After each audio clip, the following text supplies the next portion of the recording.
کنفرانس در مورد صلح هست و پروسه صلح و فکر نظراتی که میتونن از جوانان داشته باشن از سر تا سر افغانستان و در ختم کنفرانس یک بیانیه می داشته باشن، یک استیتمنت می داشته باشن که را باز با همگان شریک می‌سازن. به نظر من صلح در افغانستان نقش بسیار بسزایی داره برای جوانان، مخصوصا دیگه برای جوانان میتونن فرصت بده که بر هر آنچه که میخواهند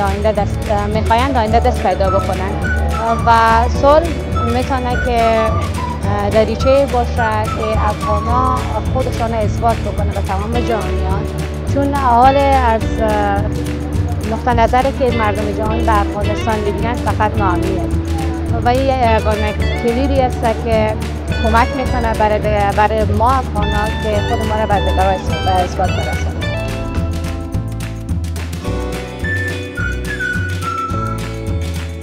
د افغانستان هغه شکل چې په جنګ کې تر ټولو ډېر ځپل سوي دي، ډېر محوه سوي او په دغه پروسه کې ډېر اشک ګرځول سوي دي. نو د دغه کنفرانس ته زموږ پیشنهادات و دولت ته ورښتي لارښود چې هغه طالب وسلوال او د طالبانو ډله د تحریک دي، هغو ته مو غوښتنه پیشنهادات وو چې نور ورسولي ته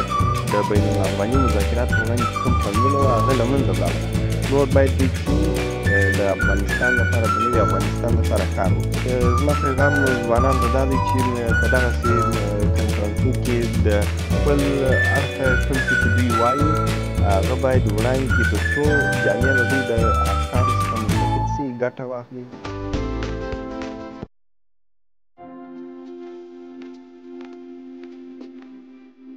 هدف کنفرانس نقش جوانان در پروسه صلح و در ضمن ای که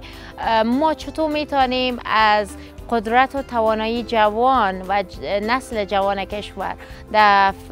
برآورده ساختن موضوعات چون هم دیگر پذیری، رفاه و صلح سرتاسری در کشور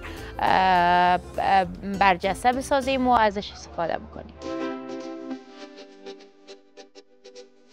هدف از برگزاری از این کنفرانس که همه ساله برگزار خواهد شد است که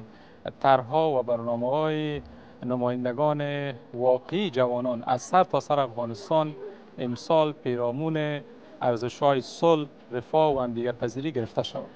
که خوشبختانه بسیار خوشحال هستیم که از سر تا سر افغانستان نمایندگان جوانان در این کنفرانس حضور دارند و قرار است که امروز در لابلای برنامه، در کارها و در بحث‌های مختلف گروپی اینا طرح‌ها و نظریات خود را در قسمت آوردن صلح، رفاه و همدیگرپذیری شریک بسازند.